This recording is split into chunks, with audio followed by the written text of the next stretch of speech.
Gabi ng Miyerkules nang mapansin ni Enrico ang mga kabataang nagrarambulan sa gilid ng kalsada sa kalagitnaan ng pagmamaneho ng truck na sinasakyan niya.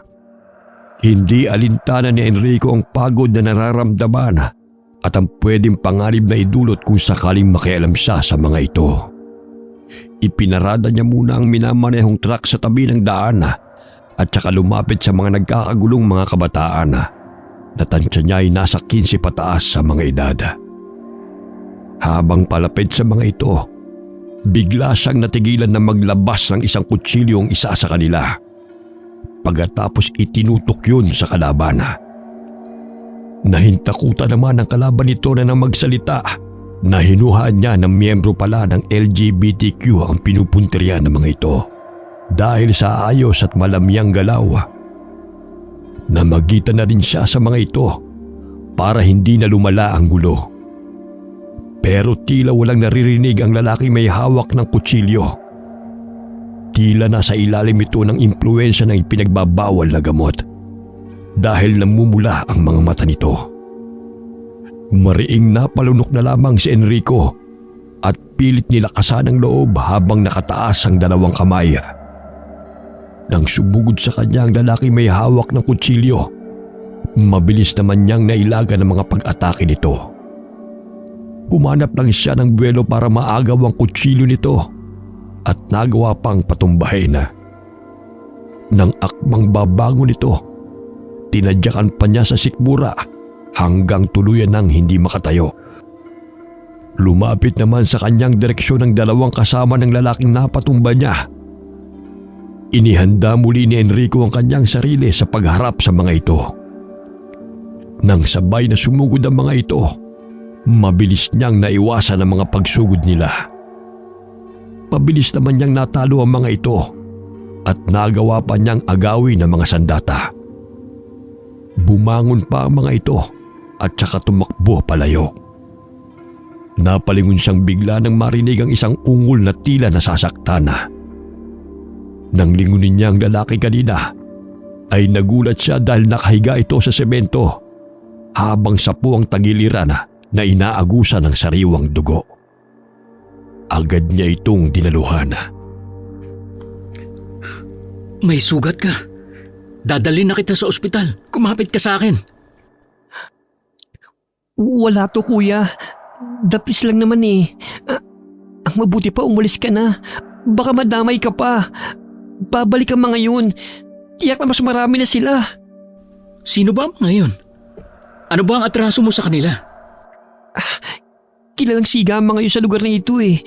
Meron silang gang na kinatatakutan ng mga taga rito. At kahit mga dayo. Kumapit ka lang. Nandun ang truck ko. Dadalhin pa rin kita sa ospital at pwede mo silang sampahan ng reklamo.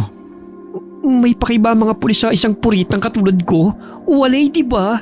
Kaya tumakas ka na. Kung hindi nila ako matitegi ngayong gabi, ikaw pagbubutulan nila ng galit. Huwag mo akong intindihin. Kaya ko ang sarili ko. Tsaka iiwan naman kita sa ospital eh. Siguro naman, pwede mo nang tawagan ng mga kamag-anak mo. Walay ako mga kamag-anak ni. Pwede mo naman akong iwan lang sa tabi ng daan. Ako nang bahala sa sarili ko. Ha? Hindi maaari, no? Mula nung tulungan kita, naging kargo na kita.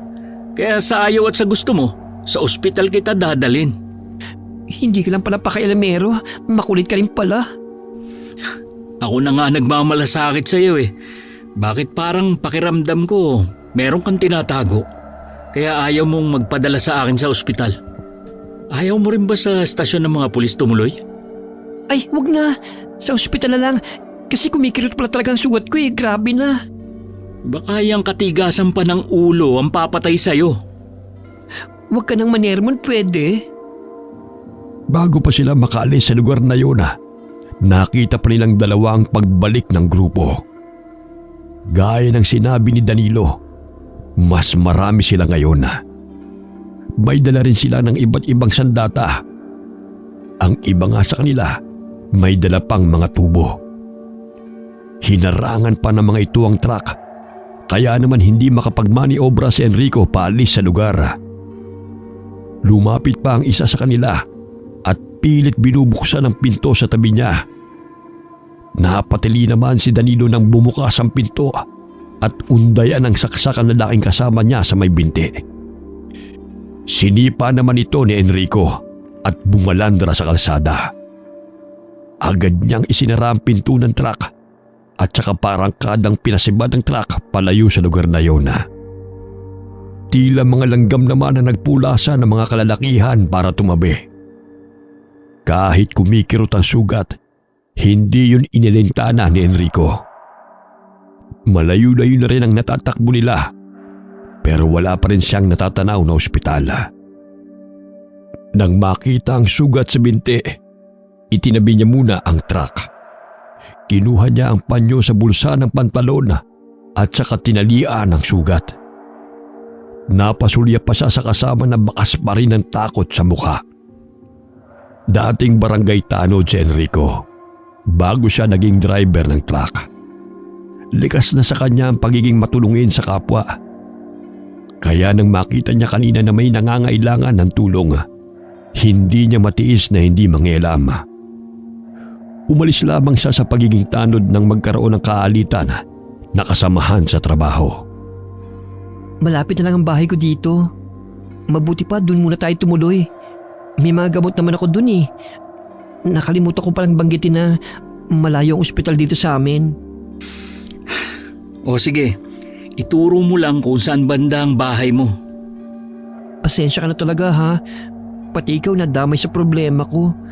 Pero nagpapasalamat naman ako sa iyo ng bongga kasi iniligtas mo ang buhay ko. Wala pang gumagawa nun sa akin eh. Wala yun. Kahit sino naman ang malagay sa sitwasyon mo tutulungan ko. Teka, malayo pa ba ang bahay mo? Yung malaking puno sa tabing daan sa kanan, sa unahan ng konti. Doon mo lang iparada tong truck mo. Walang imik na sumunod si Enrico. Nang maiparada ang truck sa tabi, nagpatiuna nang bumaba si Danilo. Habang sapo pa rin ang tagiliran nito. Kinuha lamang ni Enrico ang susi at saka bumaba na rin. Sumunod na siya sa kasama na nagpatiuna na sa paglalakad. Napansin niya na makipot ang daan na kanilang dinaraanan at magkakalayo ang mga bahay. Dahil maliwalag naman ang buwan, naaaninag naman nila ang paligid. Isang katamtamang laki ng bahay ang kanilang pinasok. Dati itong bahay ng namayapa akong lolo. Walang nakakaalam dito kaya hindi nila tayo matutuntun. Wala bang taong nakatira dito? Wala. Pero meron nagpupunta rito para maglinis. Maupo ka muna dyan. Kukunin ko lang yung gamot. Nasan nga pala mga magulang mo? Bakit hinahayaan kanilang masangkot sa mga taong yun? Huwag ka na maraming tanong. Buti na yung wala kang alam tungkol sa akin. Ito yung gamot. Kaya mo naman sigurong gamutin ang sugat mo. Oo naman. Gamutin mo na rin ang sugat mo. Baka ma-impeksyon pa yan. Ako nang bahala sa sugat ko. Sa kwarto ko lang gagamutin. Siya nga pala. Dito ko na magpalipas ng umaga. Kahit dun man lang makabawi ako. Munti ko na makalimutan. Ako nga pala si Danilo. Pero Danny na lang. Ikaw? Ako naman si Enrico. Salamat ulit Enrico. Maiwan na muna kita. Gusto sanang makipagkamay ni Danilo sa lalaki, pero nag-alangan siya. Mukha kasi itong suplado. Noon lang din niya naisip na nagpatuloy siya ng estranghero sa bahay niya. Kahit tinulungan pa siya nito, hindi pa rin niya lubusan na kilala ang lalaki. Nagpaalam siya na papasok na sa kwarto niya. Kinuha na niya ang maliit na kahon ng sapatos kung saan nakalagay ang mga panlinis ng sugat. Habang nasa loob ng kwarto, hindi niya maiwasan na mag-alala sa kinasangkutang gulo. Ngayon sana ang uwi niya sa probinsya para dalawin ang mga kamag-anak niya. Hindi rin niya malaman kung nasaan ang cellphone niya. Tiyak na kanina pa siya tinatawagan ng mga ito. Dahil sa pagod at antok, hindi na namalaya ni Danilo na makakatulog siya. Kinabukasan, tilaok ng manok ang nagpagising kay Danilo. Nang maalala ang nangyari ng nagdaang gabi, bigla siyang napabalikwas ng gising. Agad siyang lumabas ng kwarto at nakita niyang mahimbing pa rin ang tulog ni Enrico sa may sofa. Pumunta na lamang siya sa kusina para magsalang ng tubig. Habang hinihintay ngang kumulo ang tubig, nakatingin lamang siya sa kawalan.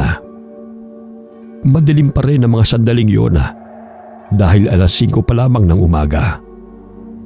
Ilang sandali pa, nagising na rin si Enrico. Nagpaalam ito na titignan lang ang truck nito. Pasipul-sipul pa siya habang patungo sa pinagparadahan ng truck nito. Nakasunod naman ang tingin sa kanya si Danilo. Nang matiyak na ayos lamang ang truck niya, bumalik na rin siya sa bahay ni Danilo. Inalok pa siya nitong magkape habang naghahanda ng almusal nila. Mabuti na lamang may natira pang itlog at tuyo sa kabinet. Nang may luto yun, akma na sanang tatawagin ni Danilo ang kasama nang matigilan. Bigla kasing nalaglag sa bulsa ng suot niya ang isang pulang tela. Mababaw lamang kasi ang bulsang kinalalagyan nito. Napatingin naman dito si Enrico. Napakunot ang noon niya nang makita ang bagay na yon. Bakit kami ganyan?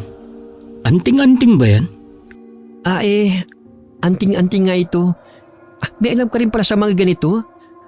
Bigay lang sa akin to eh. Ay, nakalimutan kong itanong. Kumusta na ang sugat mo? Ayos na. Gas-gas lang naman to. Yung sugat mo? Sabi ko naman sa'yo malayo to sa bituka eh.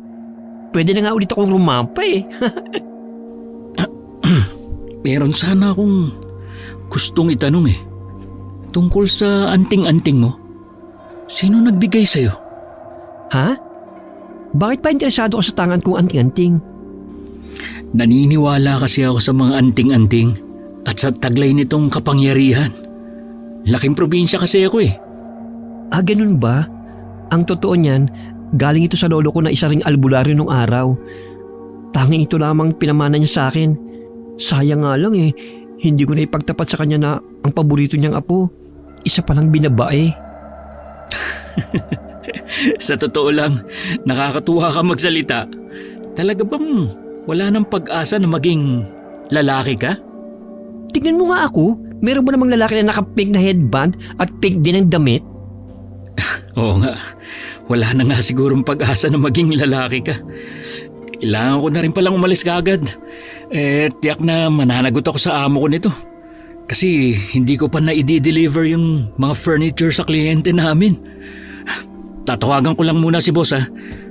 Baka mahirapan kang kontakin ng boss mo. Mahina ang signal dito eh. Madalas nga wala talagang signal. Magtitinda ako mamaya sa palengke. Sumama ka na lang sa akin kung gusto mo.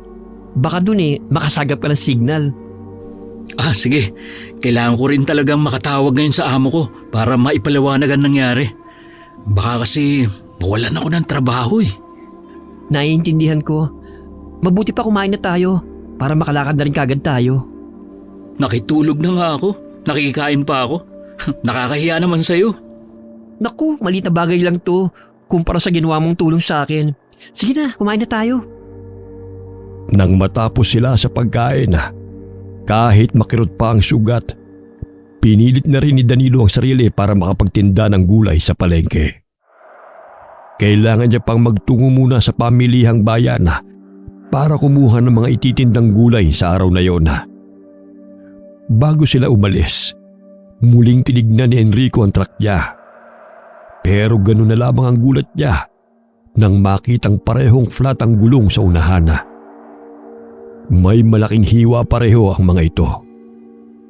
Dismayado naman siya dahil sa nangyari. Lalo tuloy siyang kinabahan na baka yun na ang huling biyahe niya sa trabaho.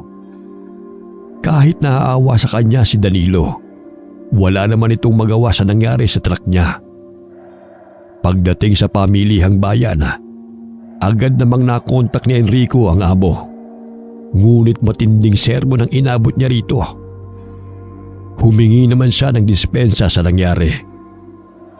Mabuti na lamang, binigyan pa siya ng pangalawang pagkakataon na. Basta kailangan daw niyang madala ang karga ng truck sa kanilang kliyente. Dahil sa naging problema ni Enrico, hindi agad siya nakaalis sa lugar na yon hanggang abuti na naman siya ng dapit hapon. Pagka-uwi sa bahay ni Enrico, noon niya naramdaman ang pananakit ng ulo sa kinasangkutang gulo. Nag-aalala naman siyang nilapitan ng lalaki. Ayos ka lang ba? Para ka kasing namumutla dyan eh. Huwag mong sabing mahihimatay ka. Masakit yung ulo ko. Para akong nasusuka na. Pakiramdam ko kasi hinahaluka yung tiyan ko. May gamot ka ba dyan? Meron ako rito. Teka, tingin ko sa'yo para kang nausog. May kinausap ka ba kanina? Oo eh. Kanina kasi may lumapit sa akin na matandang kuba. Kanina habang kausap ko siya, parang may kakaiba nga sa kanya. Sino masyonda? Nakilala mo ba kung sino siya? Ang lugar naming ito, hindi katulad sa ibang bayan na napuntahan mo na. Hindi. Pero kilala mo daw siya.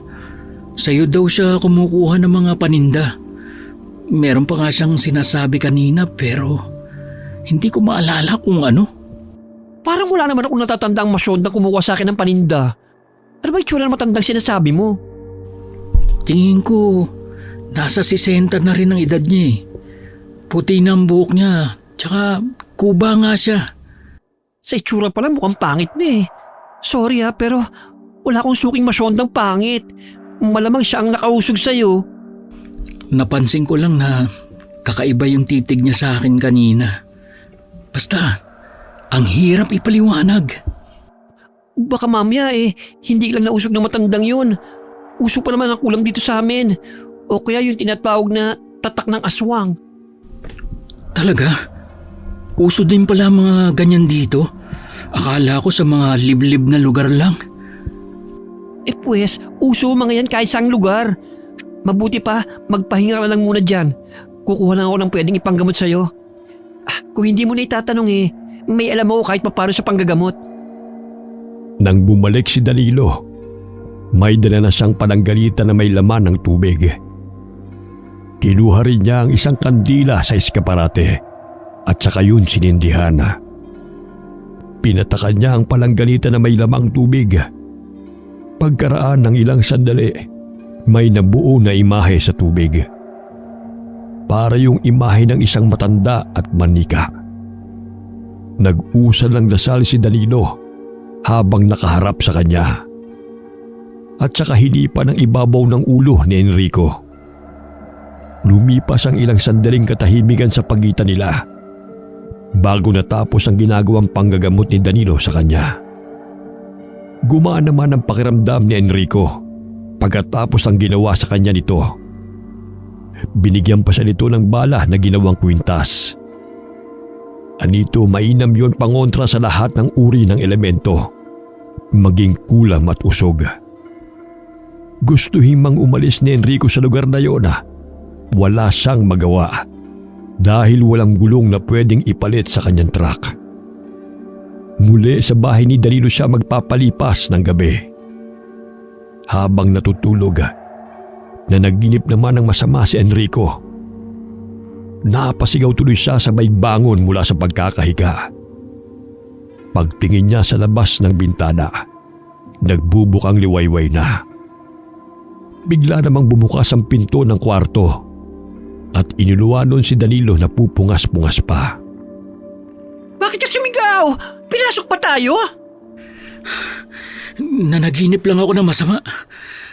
Pasensya na kung naabala ko ang tulog mo ha. Ay, akala ko naman kung ano na.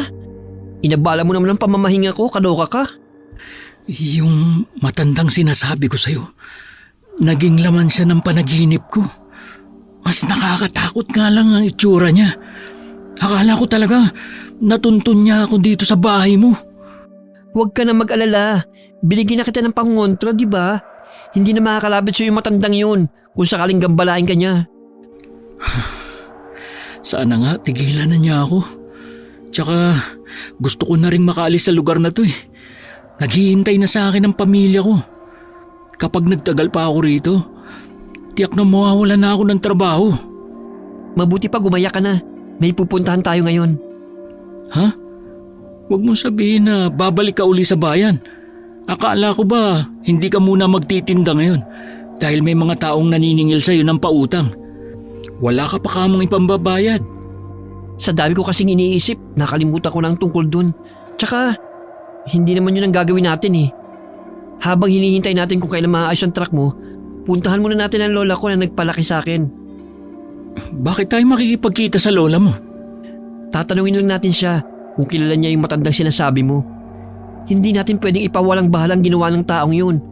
Ewan ko ba? Iba ang kutob ko eh. Mabuti pa. Hayaan na lang natin. Mag-iingat na lang siguro ako sa susunod na pakipag-usap sa mga hindi ko kakilala. Tsaka, sabi mo nga, kakaiba itong lugar nyo. Kakaiba talaga dito sa amin. Maraming may alam sa mga taga rito tungkol sa mga itim na kapangyarihan. Ibig sabihin, maraming mangkukulam sa lugar na ito? Ganun na nga. Kailangan doble ingat talaga ang mga dayong katulad mo. Ang mabuti pa, humanap na lang tayo ng pwedeng tumulong sa akin. Kailangan ko na talagang makaalis eh. Dahil kung hindi ko maidi-deliver ang laman ng truck, ay talagang mananagot ako. Ito lang ang inaasahan kong trabaho. Guess ko naman, kaloka. Kaya nga gumagawa na ako ng paraan eh. Bago tayo magkalimutan, kailangan mo ring ibalik ang kwenta sa ibinigay ko sa'yo. Dito lang kasi yan gagani. Oo, wala naman akong balak ang kininto. Tinitignan naman ni Enrico ang kwintas na nasa leeg. Mula nang isuot niya yon, may kakaiba na siyang nararamdaman. Tila ba naging malakas ang kanyang pandama?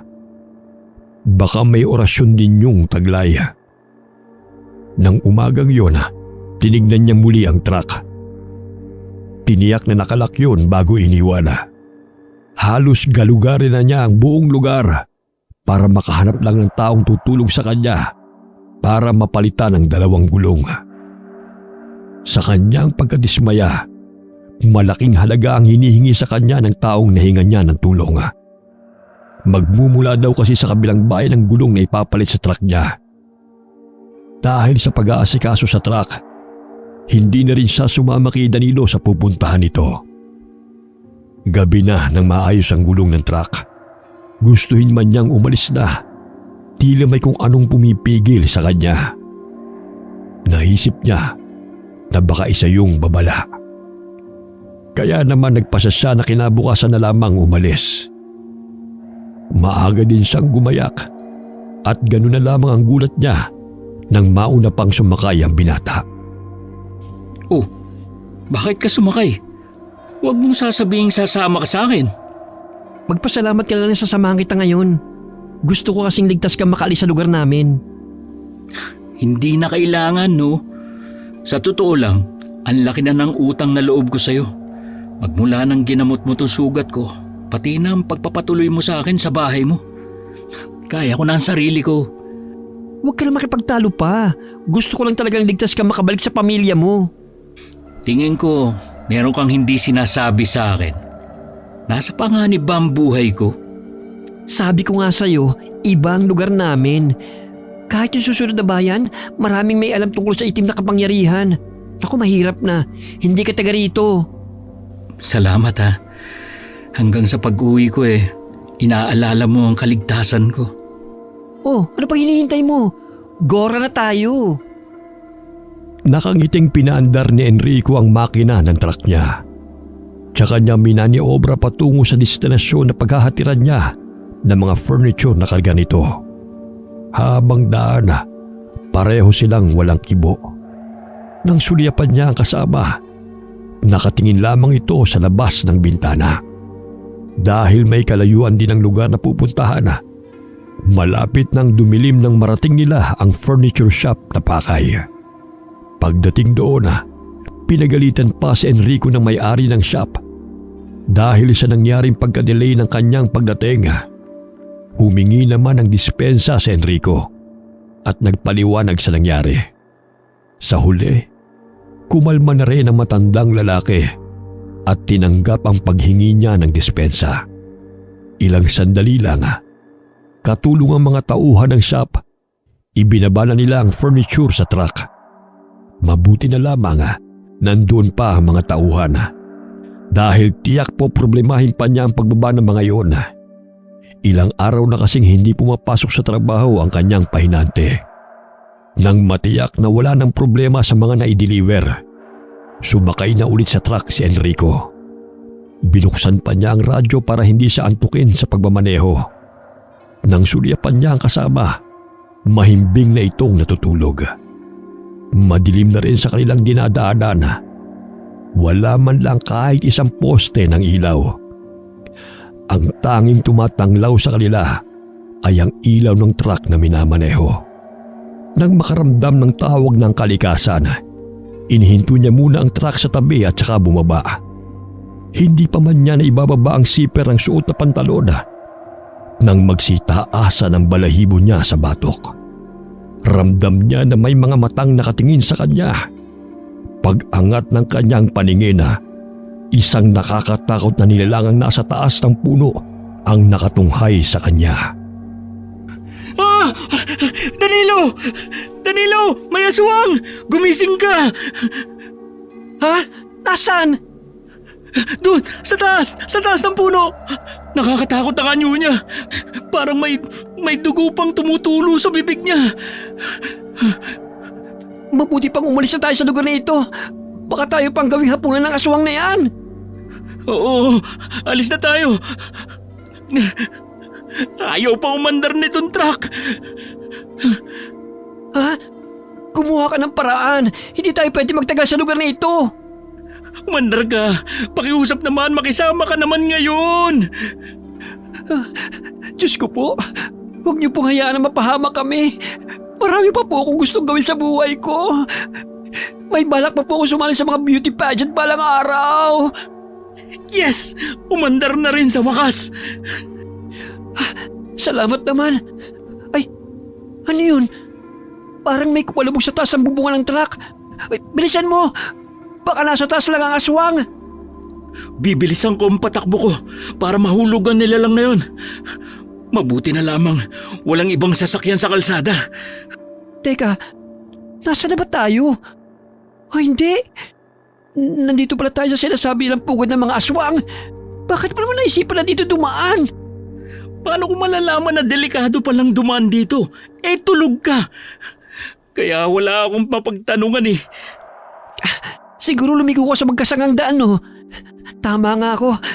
Nandito tayo ngayon sa lugar kung saan sinasabing pugod ng mga aswang.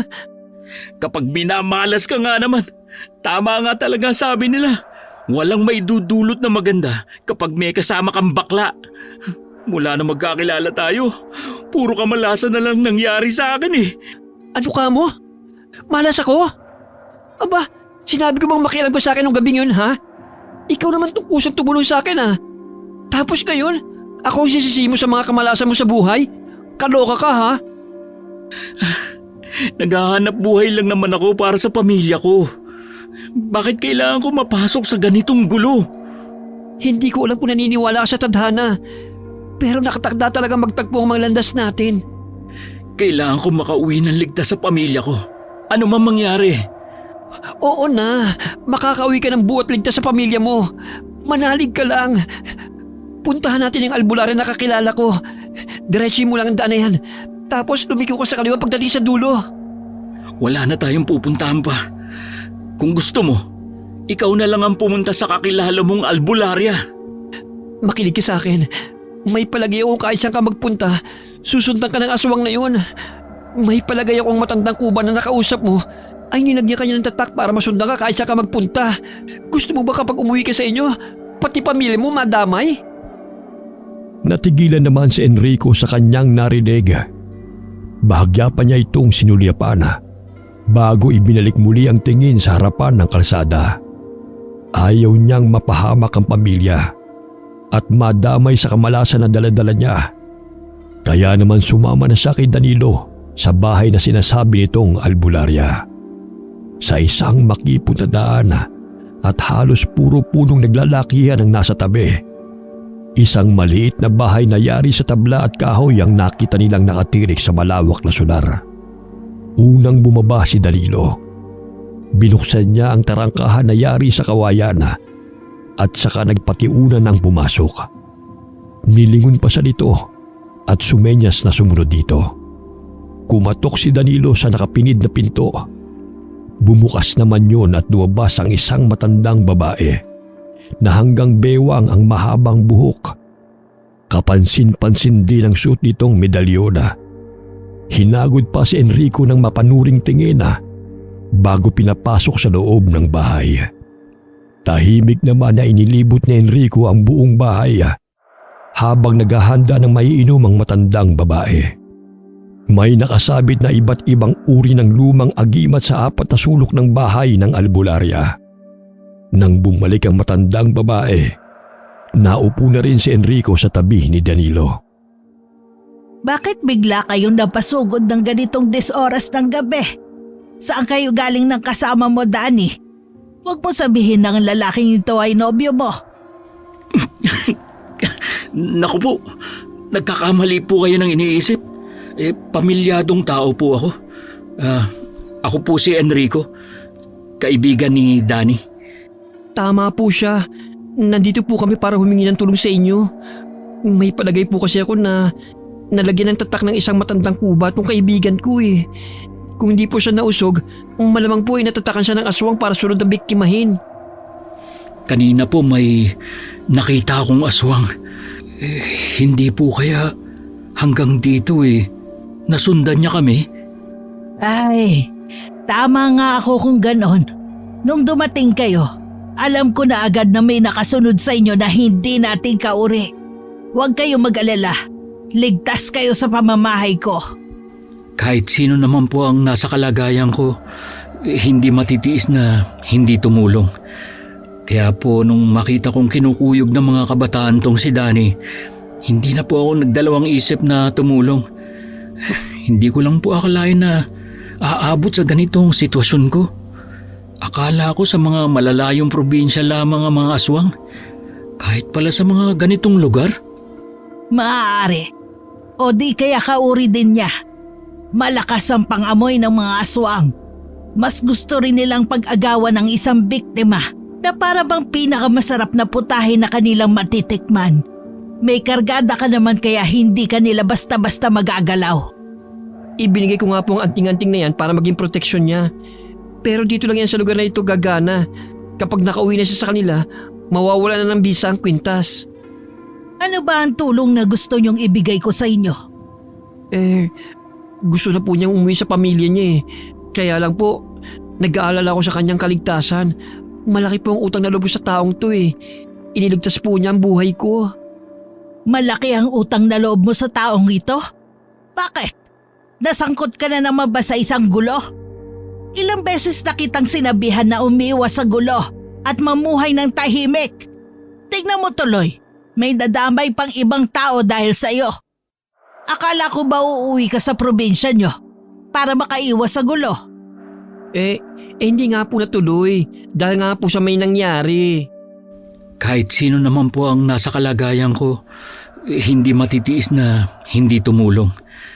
Kaya po nung makita kong kinukuyog ng mga kabataan tong si Danny, hindi na po ako nagdalawang isip na tumulong. Hindi ko lang po akalain na aabot sa ganitong sitwasyon ko. Akala ko sa mga malalayong probinsya lamang ang mga aswang. Kahit pala sa mga ganitong lugar.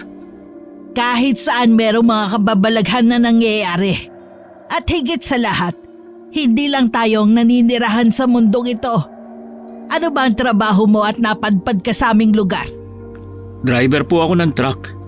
Nagdi-deliver po ako ng mga furniture sa iba't ibang lugar. Ito po ang unang beses na makarating ako sa lugar niyo. O sige, tutulungan ko kayo. Sa ngayon magpahinga muna kayo. Kakailanganin ninyo ang lakas para sa mga susunod na araw. Isang bakanting silid ang ibinigay sa kanila ng matandang babae. Kahit pagod at kulang sa tulog, hindi naman magawang makatulog ni Enrico. Pinapakiramdaman niya ang buong paligid. Nang sulyapan niya si Danilo, Naghihilik na ito. Naiiling na lang na inalis niya ang pagkakatingin dito. Naisip niya, mabuti pa ito at napakadaling gumawa ng tulog. Kinabukasan, sumama sa kanila si Manang Rosa para maihatid ng matiwasay si Enrico sa kanila. Hanggat naroon kasi siya sa lugar na yon, hindi siya tatantanan ng aswang. Nagdala na lang ang matandang babae ng mga kakailanganin niya sa paglalakbay na yun. Pare-pareho silang tahimik sa loob ng sasakyan. Nasa pagitan nila ni Danilo ang matandang babae. Habang abala siya sa pagmamaneho, tahimik namang nakatanaw sa labas ng bintana si Danilo at tila malalim din ang iniisip nito. Binasag naman niya ang katahimikan. Pasensya na po kayo, Manang, kung pati kayo nadamay sa problema ko. Hindi ko po kasi alam kung paano makakauwi ng ligtas sa pamilya ko. Wala yun, iho. Ayoko rin naman na may mapahamak na dayo sa lugar namin. Gusto ko rin makatulong sa'yo. Teka lang po, kaya naman siguro nating harapin ang mga kalaban kung sakali. Oo naman. Magagawa natin silang labanan. At isa pa, hindi naman lahat ng aswang ay masasama.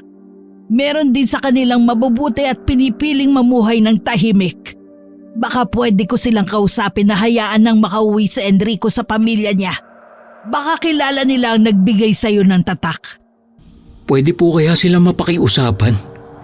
Susubukan natin. Kung tinatakan ka na, hindi malayong hindi ka basta-basta makakaalis sa lugar na to. Kailangan natin magpalipat-lipat ng tirahan. Ang ibig sabihin ni Lola, para kang nasa gubat, hindi mo matutunto ng palabas. Magpapaikot-ikot ka lang sa lugar na ito, pero hindi ka makakauwi. Dahil sa tatak na ginawa sa'yo ng isang aswang. Ano ka mo? Ganun na nga, iho. Pero huwag ka magalala. Hindi ka namin pababayaan. Kaya nga kita sinama kay Lola dahil alam kong siya lamang ang makakatulong sa'yo. Huwag niyo po sanang mamasamain. Magkaano-ano po kayo ni Danny? Hindi ko talaga kadugo itong si Danny. Pero ako na ang nag-alaga sa kanya. Mula nang iligtas ko siya sa mga kamay ng aswang. Lahat ng miyembro ng pamilya niya ay namatay sa kamay nila. At ang kakambal niya na aswang. Simula noon, ako na ang naging kasama niya. Humiwalay lamang siya sa akin nung gusto na niya magsarili sa buhay.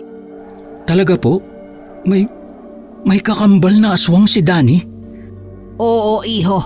May lahing aswang si Danny. Pero mas pinili nila maging ordinaryong tao at huwag kumain ng laman. Yun ang naging mitya para patayin sila ng mga kauri nila. Nagulat ka siguro, no? Pero huwag ka mag-alala. Hindi ako kumakain ng karne ng tao. Hindi lang ako makapaniwala na makakakilala ako ng may dugong aswang. Tama na muna ang kwentuhan. Mabuti pang bilisan mo na ang pagmamaneho. Kung napapansin mo, mabilis dumilim ang paligid. May gumagamit ng mahika para mapabilis ang paggabi sa lugar na ito.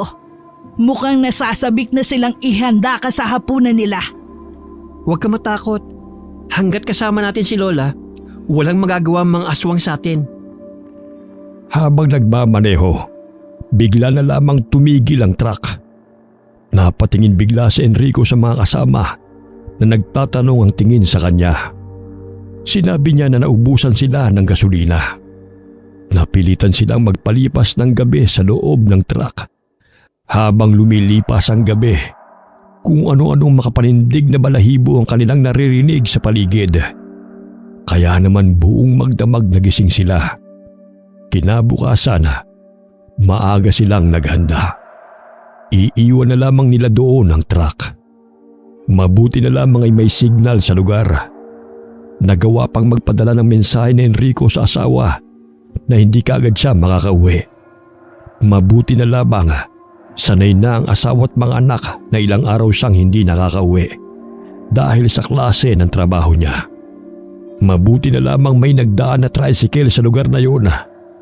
Nagpahatid sila sa bukada kung saan nakatira ang mga aswang. Dahil kilala si Manang Rosa sa lugar na yun, Hindi na nag-usisa pa ang tricycle driver kung bakit sila magtutungo sa lugar kung saan namumugad ang mga aswang. Habang patungo sa lugar ng mga aswang, panay naman ang dasal sa isip ni Enrico. Hindi rin maalis ang takot na nararamdaman niya ng mga oras na yon. Natural lang na matakot ka. Naiintindihan ko. Pero kailangan mo magpakatatag kung gusto mong makasama muli ang mga mahal mo sa buhay. Sino ba naman ang hindi matatakot? Nasa kauna-unahang pagkakataon makakarating ako sa lugar ng mga aswang. Paano po kung hindi na tayo makalabas ng buhay? Mabuti na yung nakipagsapalaran tayo kesa naman mapabilis ang kamatayan mo. Umaasa na lang ako na maililigtas ako ng kwintas na binigay ni Danny. Maraming mga uri ng aswang na nakapalibot sa lugar na ito. Maging maingat ka sa mga taong nakakasalamuha mo. Maging tanda sa iyo ang matandang minsan nang sumubok sa iyo. Kung tatapiking kanino man, gawin mo ito pabalik sa kanila upang maharang mo ang sumpang ibibigay nila sa iyo. Salamat ho. Tatandaan ko po ang mga sinabi niyo. Magsipaghanda kayo. Malapit na tayo sa mga bahayan. Kanina pa po ako handa. Ako na rin po ang bala kay Kuya Enrico. Babantayan ko po siya. Paano kaya nila tayo haharapin? Parang ordinaryong tao lang ang mga anyo nila. Sa gabi lang naman sila nagbabago ng anyo eh. Depende sa kung anong klaseng aswang sila. Mag-ingat ka rin, Danny. Huwag mong aalisin ang kargadang ibinigay ko sa'yo. Hindi ka dapat nila maamoy na may dugong aswang ang nananalitay sa'yo. Alam ko po yun. Lagi naman po ako nag-iingat eh. Nandito na tayo. Maging magalang pa rin kayo sa pakikitungo sa mga tao rito. Oo, may mga tao pong palapit sa atin. Isang matandang lalaki ang lumapit sa kanila. Matiim ang pagkakatitig nito sa kanila na tila binabasa ang mga kaloob-looban nila. Nakipagtagisa naman sa kanila ng titig si Manang Rosa. Ilang sandali lang, nagpakilalang leader ang matandang lalaki. Tinanong rin ito ang kanilang sadya. Hindi naman nagpatumpik-tumpik pa si Manang Rosa at sinabi ang kanilang sadya. Nag-usap sila na sila lang ang nakakaalam. Pagkatapos doon, pinatuloy na sila sa isang kubo na malayo sa karamihan. Kapansin-pansin ang kakaibang titig na ibinibigay ng mga taga roon sa kanila. Lalo na kay Enrico. Yung iba sa kanila hindi maiwasan na maglaway. Nabatid kaagad ni Enrico na puro aswang nga talaga ang nakatira sa lugar na yon. Habang nasa loob ng kubo, hindi maiwasang sumilip ni Enrico sa labas. Nagulat pa siya nang makita ng iba sa mga taga roon ay nakabantay sa kanila. Ang iba'y nasa taas ng puno habang nakatingin sa kubo kung nasaan sila. Nang sulyapan niya si Manang Rosa, nakapikit ito habang may hawak na pulang tela sa kamay at may inuusal itong salita. Sumenya sa kanya si Danilo na huwag maingay. Ilang sandali lang, natapos na rin ang pagdadasal ni Manang Rosa. Anting-anting po ba yung hawak ninyo? Pwede ko po bang hawakan? Hindi maaaring hawakan ito ng ibang tao. Ay, ganun ho ba? Pasensya na po. Nadala lang ako. Ano po ang nakabalot sa pulang tela? Mula ito sa puno ng nara na bihirang mahanap. Dahil ito mismo maghahanap ng taong karapat dapat na magmay-ari nito. Simula po na makasama ko kayo, marami na akong nalaman na dati akala ko mga pawang kathang isip lamang. Maging mapagmatsyag kayo sa paligid ninyo. Hanggat hindi ko nakakausap muli ang leader nila, hindi dapat tayo pakampante. Oo nga. Nandyan lang sila sa paligid. Naghihintay lang ang mga yun ng hudyat kung kailan nila tayo aatakihin. Parang nawawalan na ako ng pag-asa na makakalabas pa ako ng buhay sa lugar na ito. Isang pagkakamali yata na nagtungo pa tayo rito. Dadaan muna sila sa ilalim ng bangkay ko bago kanila makuha. Salamat po sa tulong nyo. Pero handa na po ako kung sakaling may masamang mangyari sa akin.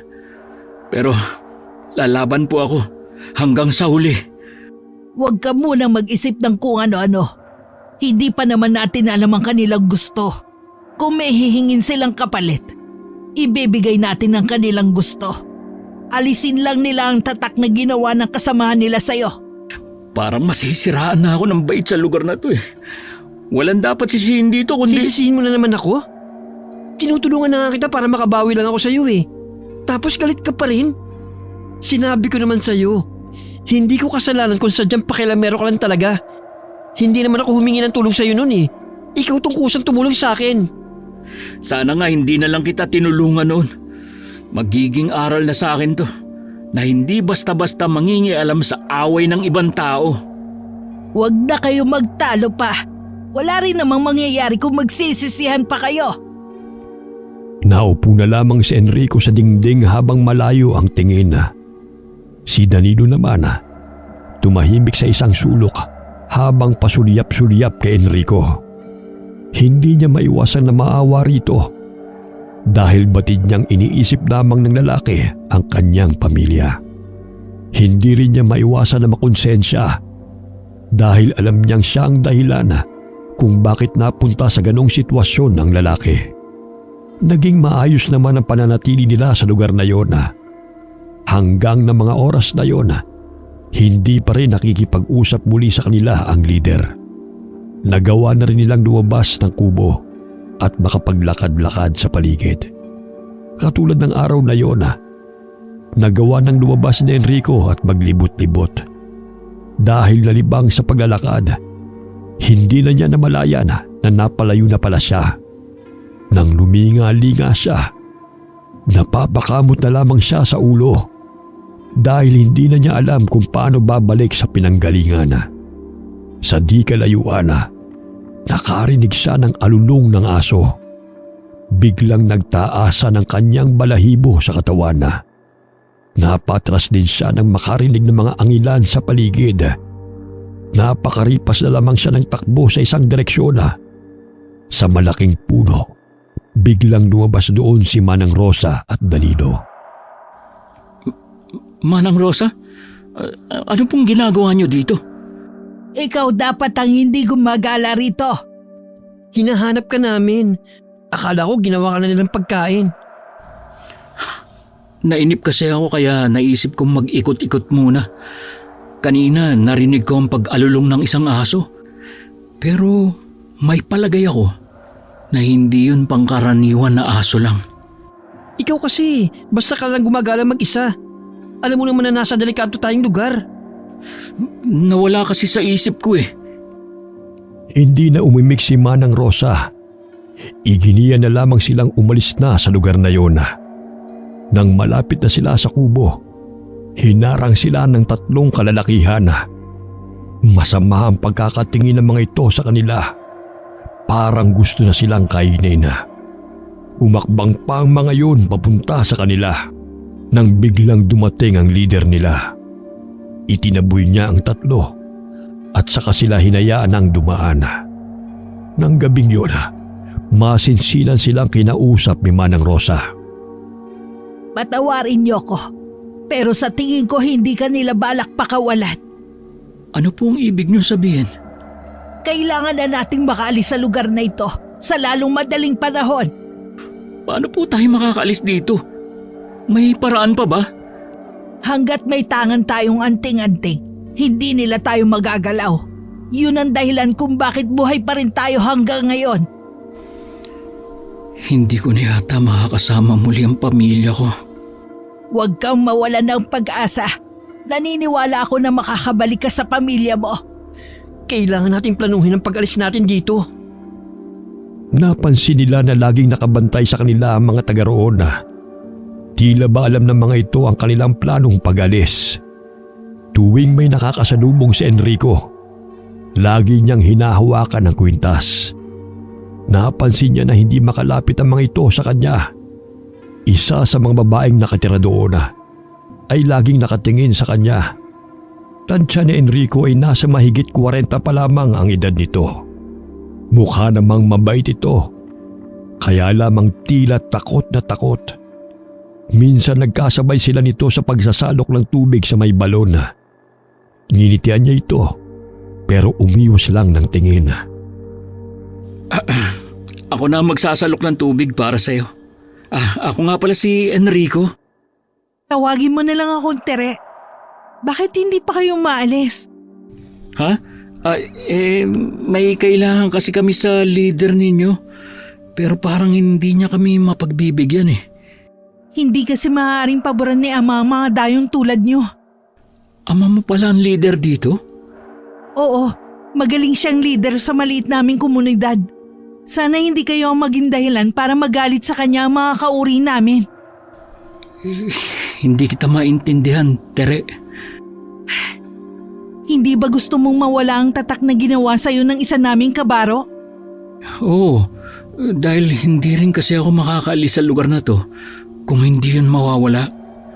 Tutulungan ko kayong makaalis dito. Talaga?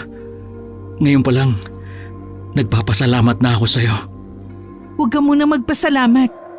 Wala pa akong nagagawa. Pag-uwi sa kubo, agad yung sinabi ni Enrico sa mga kasama.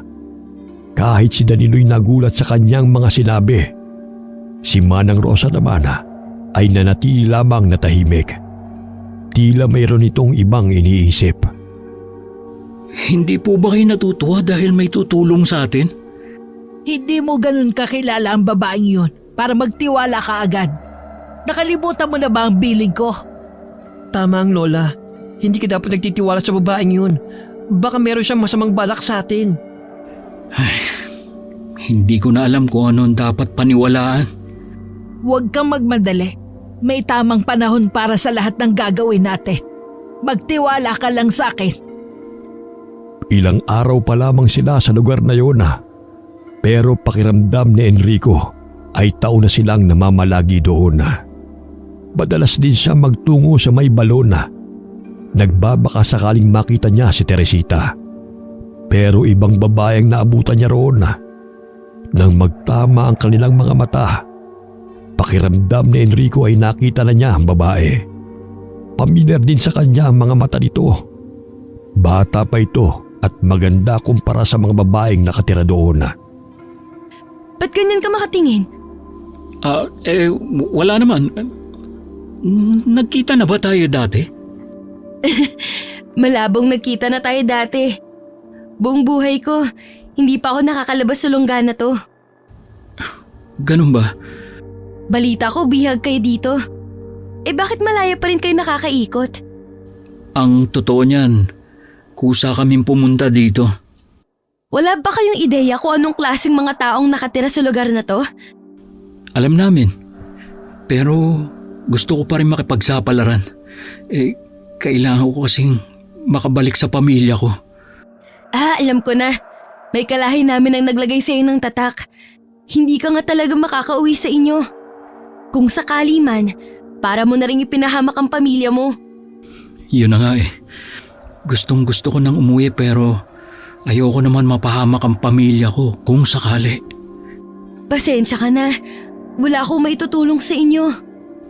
Tutulungan naman kami ni Teresita. Kaya nga lagi ako nagpupunta dito eh. Nagbabaka sakaling makita ko siya. Huwag kang magtitiwala kay Tere. Hindi siya mabait katulad ng iniisip mo. Ha? Anong ibig mong sabihin? Wala na akong masasabi pa. Kung ako sa'yo, huwag mo nang hintayin si Teresita. Hindi muna umuwi si Maria sa kanila. Naisip niyang puntahan si Teresita sa bahay nito. Naabutan pa niya itong nagtatadtad ng mga karne ng mga tao. Nabalitaan niya kaninang umaga na may 3 kabataan ang naligaw sa gubat. Isa sa kanila ang naging biktima ng babae. Kanino ko utang ang pagbisita mong to sa akin? May sadya sana ako sa'yo. Kung kukulitin mo na naman ako tungkol sa pamilya mo, nagsasayang ka lang ng oras sa pagpunta mo rito. Nangako ka sa akin na kapag sinunod kita, ipagtatapat mong tungkol sa nalalaman mo sa pamilya ko. Maria, kami na ang pamilya mo. Bakit kailangan mo hanapin pa ang taong nag-iwan sa'yo noon? Hindi ako matatahimik hanggat hindi ko nalalaman ko anong nangyari sa kakambal ko. Hindi pa ba malinaw sa'yo? Ang kakambal mo lang ang iniligtas ng taong yun. Mas pinili niya ang kakambal mo kaysa sa'yo. Ikaw ang isinakripisyo ng pamilya mo para makaligtas ang kapatid mo. Baka hinahanap na rin ako ng kakambal ko.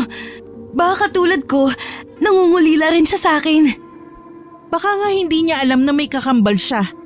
Kaya tigilan mo na yung kahibangan mo. Hindi ka na makakaalis sa lugar na to. Mula nang makakain ka ng karne ng tao, wala ka nang pinagkaiba sa amin. Napatungo na lamang si Maria habang lumuluha. Umalis siya sa bahay nito na walang nalaman tungkol sa kakambal na inaasam-asam niyang makita at makasama.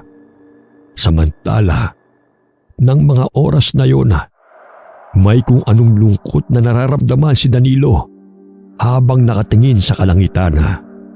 Kahit noong bata siya, bigla na lamang siyang nakakaramdam ng lungkot at pangungulila.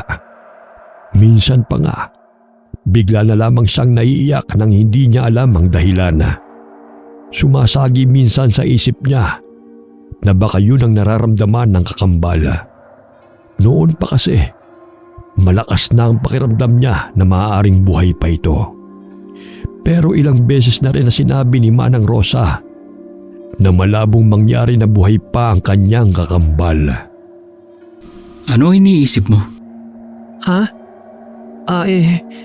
Bigla akong naalala yung kakambal ko. Siguro kung buhay pa siya hanggang ngayon, malamang magkaaway kami sa mga bestida at make-up. Malamang aagawan mo nga siya. Pero kung buhay nga siya, tiyak na masaya kami magkasama. Bakit nga pala ikaw lang ang iniligtas ni Manang Rosa noon? Sabi niya, inihagis lang daw ako ng nanay ko sa nasusunog na kubo. Nung ihagis na rin palabas yung kakambal ko, dumating na yung mga aswang at hindi na nagawa ng inay na mailabas ang kakambal ko.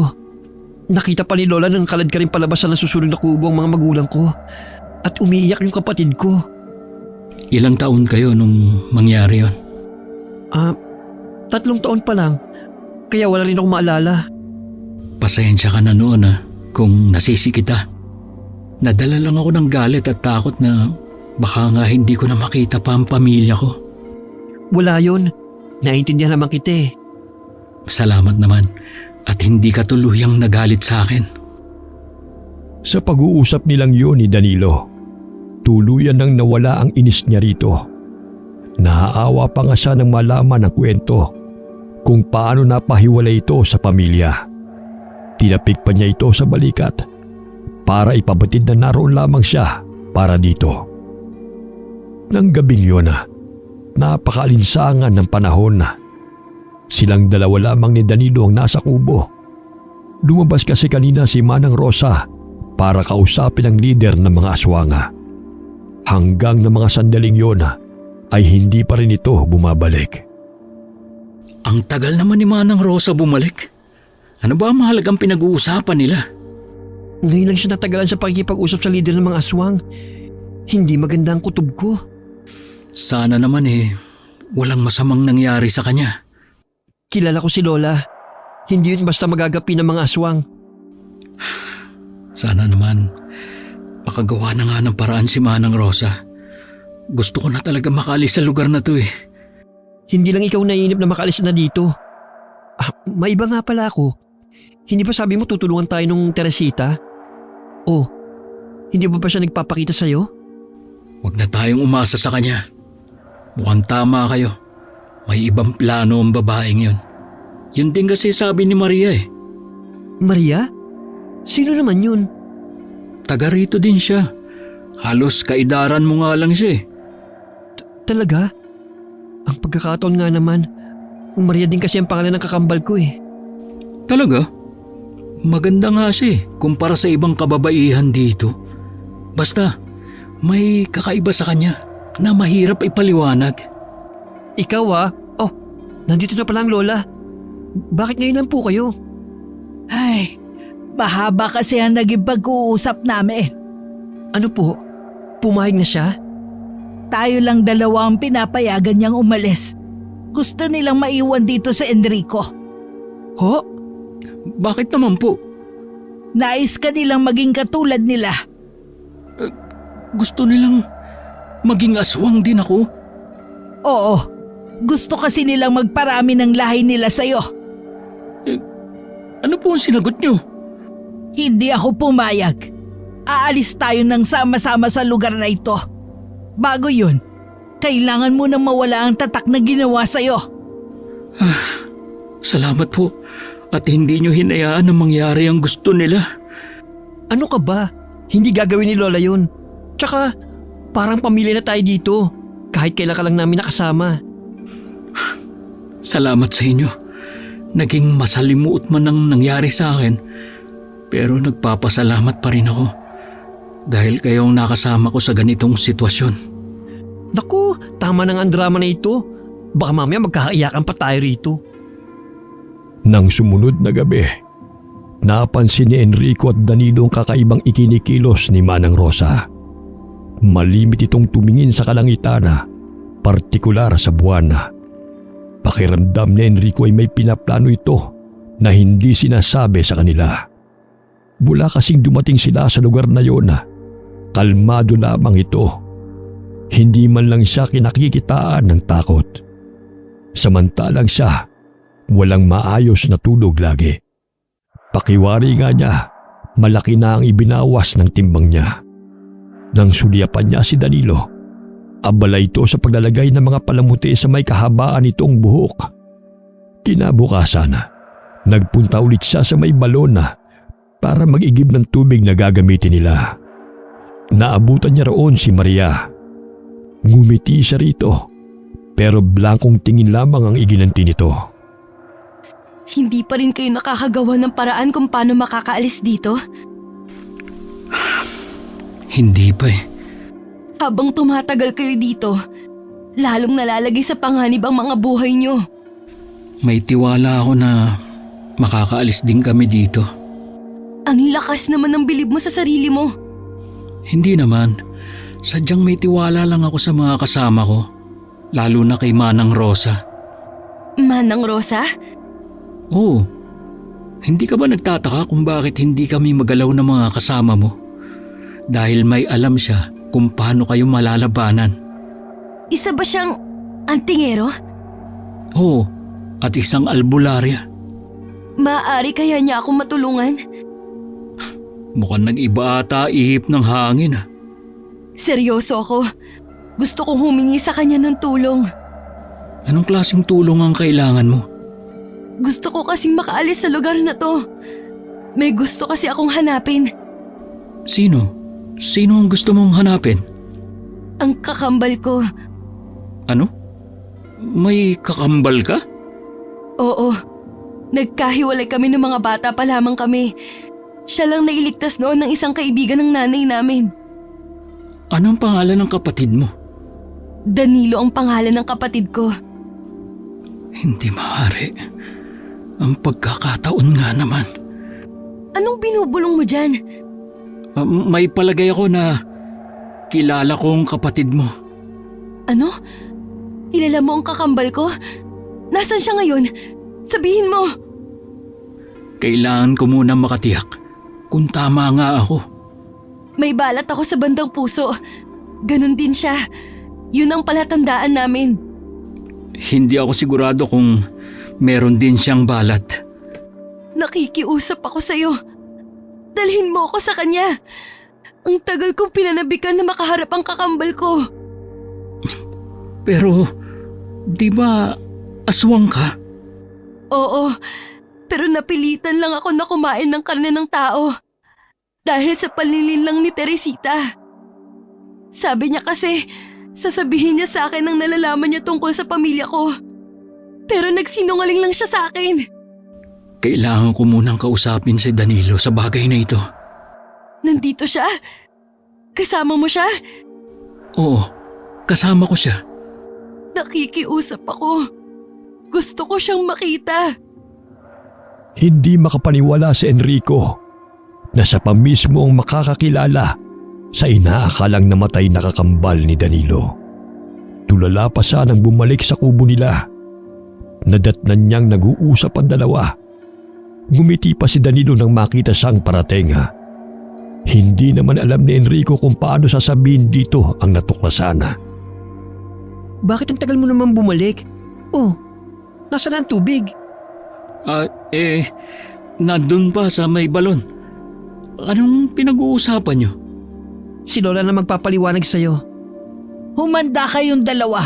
May labanan na magaganap mamayang gabi. Labanan? Oo, mamayang gabi may susugod dito ng mga magkukulam. Sasalakayin nila ang lugar na ito. Doon pa, mainit na ang dugo ng mga mangkukulam sa lugar na ito dahil sa mga aswang. Hindi ba nabagit ko na sa'yo dati na may mga gumagamit ng itim na kapangyarihan sa lugar namin? Halos kalahati ng mga tao rito ay may dugong mangkukulam naman. Meron din sana akong sasabihin sa inyo eh. Ano yun? Ang kakambal mo, Danilo. Buhay siya at nandito rin siya sa lugar na ito. Anong sinabi mo? Totoo bang buhay si Maria? Paano mo siya natagpuan? Aksidente lang po ang pagkakatuklas ko. Gusto niyang makaharap si Danilo para makatiyak na ikaw nga ang hinahanap niyang kakambal. Totoo ba talagang buhay pa ang kakambal ko? Mamaya, pupuslit siya papunta rito. Salamat naman, buhay pa pala siya. Akala ko namatay na siya noon. Nakulong siya sa lugar na ito. Nilinlang din siya ni Teresita para kumain ng karne ng tao. Sa kabila ng pagiging aswang niya, umaasa pa rin siyang buhay ka at magkikita kayo. Nasasabik na ako makita siya. Mabuti pang tayo lang pumunta sa kanya. Hindi maaari. Masyadong delikado ang gagawin mo. Tama si Enrico. Baka mamaya mapurnada pa ang planong paglusob ng mga mangkukulam dito. Baka makatunog pa sila. Hintayin na lamang natin siya. Parating na rin yun. Saktong kalat na ang dilim sa labas nang dumating si Maria. Unang kita pa lamang nila sa isa't isa ni Danilo. May kung anong damdamin na silang naramdaman sa isa't isa. Tila yun ang tinatawag na lukso ng dugo. Agad na napaluha si Danilo at inilang hakbang ang pagitan nila. Mahigpit niyang niyakap ang kakambal. Kumalas rin siya kaagad dito at ipinakita ang balat sa tapat ng dibdib. Wala nang ang duda na sila ang kambal na napawalay sa isa't isa sa mahabang panahon. Parang maiiyak din si Enrico sa tagpong yun. Kaya naman lumapit na lamang siya sa may bintana at dumungaw sa labas. Ang ganda mo, sis. Mas maganda ka pa sa akin. Pero mas makinis ako sa'yo. Hindi ako makapaniwala na magkikita pa tayo. Akala ko, mabubulok na ako sa lugar na to nang hindi ko man lang nalalaman ang totoong nangyari sa'yo. Hindi na ako papayag na magkahiwalay pa tayo. Kasama ka naming aalis sa lugar na ito. Gusto ko sana kaya lang isa na akong aswang. Wala akong pakialam kung aswang ka na ngayon. Tanggap kita kahit ano ka pa. Ang mahalaga sa akin, magkasama na tayo at hindi na magkakahiwalay pa. Salamat ha. Sa wakas, natuldo ka na rin ang pangungulila ko sa'yo. Muling nagyakap ang dalawa habang patuloy sa pagluha. Naiiyak na rin si Manang Rosa pero masaya siya na nagkita na ang kambal. Samantala, napatitig naman si Enrico sa himpapawid. Marami kasi siyang nakikita ng mga tila ibon. Kinurap-kurap pa niya ang mga mata at muling tumitig sa mga lumilipad. Doon niya napagtanto na hindi ibon ang mga yon, kundi mga tao na nakasakay sa walis. Hindi niya maiwasan na mamangha sa nakikita niya. Nilingon niya ang mga kasama at itinuro ang mga nakikita. Lumapit naman si Manang Rosa at tumabi sa kanya. Magsihanda kayo! Mag-uumpisa na ang laban! Anong laban? Huwag kang lalayas sa tabi ko, sis. Parating na mga mangkukulam dito sa lugar niyo. Talaga? Magagawa kaya nilang talunin ng mga aswang? Oo naman, magtiwala ka lang. Sasama ba kayo sa laban? Hindi na. Sasamantalahin natin habang abala sila. Tatakas naman tayo. Ilang sandali lang maririnig na sa labas ang mga angilana. Nag-umpisa na rin ang laban sa pagitan ng mga aswang at mangkukulam na matagal nang may galit sa mga aswang na naninirahan sa lugar na yun. Itinuro naman ni Maria kung saan maaaring dumaan nang hindi sila nakikita. Ngunit biglang humarang sa kanila si Teresita. Matalim ang pagkakatingin nito sa kanila. Pagkatapos kitang kupkupin, ito pa ang igaganti mo sa amin? Isa kang traidor sa lahi namin! Kailanman hindi ko ginusto na maging kauri ninyo. Pabayaan mo na kami makaalis sa lugar na ito. Paano ang kasama nyo? Hahayaan nyo na lang bang nasa kanya pa rin ang tatak ng aswang? Oras na matalo ang aswang na gumawa nun sa kanya, tuluyan na rin maglalahong tatak na ginawa niya. Sa tingin mo, madali kaming matatalo ng mga mangkukulam na umaatake ngayon? Oo naman, mas may tiwala ako sa kanila kesa sa inyo. Nang masinagan ng liwanag ng buwan si Teresita, biglang nangulubot ang balat nito at saka tinubuan ng makapal na balahibo. Humaba rin ang mga kuko nito sa kamay at paa. Umangil pa ito ng malakas bago mabilis na sumugod sa kanila. Mabilis namang nasangga ni Maria ang mga pag-atake nito. May ilan na rin sa mga kasamahan nito ang nakapansin sa kanila. Si Danilo'y inatake ng napakalaking baboy ramo. Si Enrico naman, isang malaking bulas na aso ang pilit inaabot ang leeg para sagpangin. Si Manang Rosa naman, dahil sa taglay na kapangyarihan, hindi kagad siya malapitan ng mga aswang.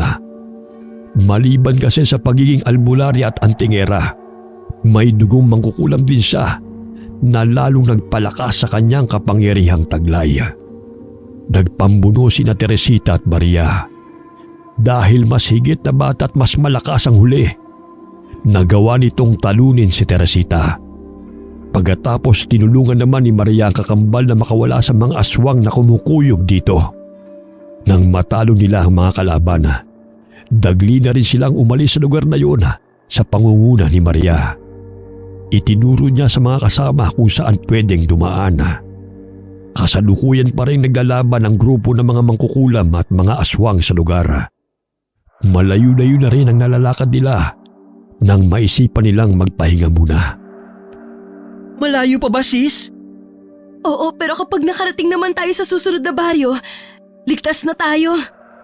May mga paparating! Magsihanda kayo! Napakarami nila. Paano kaya nila tayo nasundan? Ikaw ang sinusundan nila dahil sa tatak na taglay mo! Ha? Ibig sabihin, buhay pa din ang may gawa nito sa akin? Ganun na nga! Nasa pangkaraniwang anyo lamang ang mga aswang na nakapalibot sa kanila.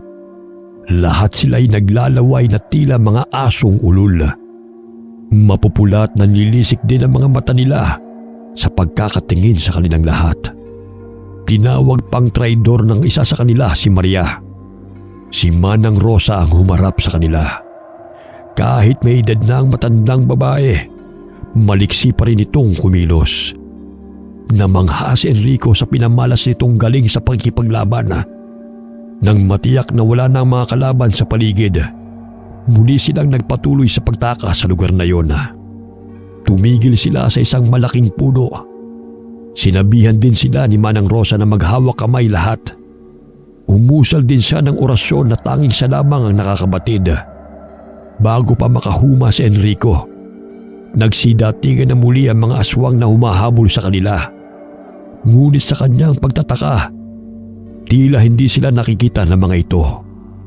Nang makalis ang mga yon, tsaka lamang nag-usisa si Enrico. Bakit hindi nila tayo nakita? Gumagamit ako ng orasyon para hindi tayo makita. Pwede ba tayo magpahinga sandali? Pagod na talaga ako eh. May sugat din po ang kakambal ko. Kailangan po niya magamot agad. Ako na ang bahala sa kanya. Magbantay kayo sa paligid.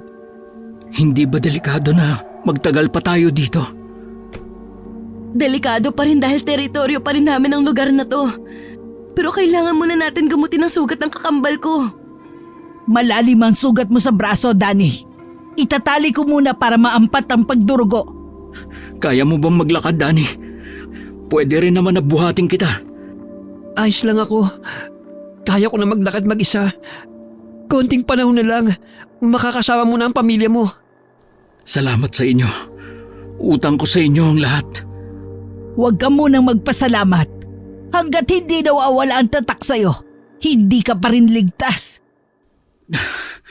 Sana naman matalo na ang matandang kuba na yon na nagbigay sa akin ng tatak.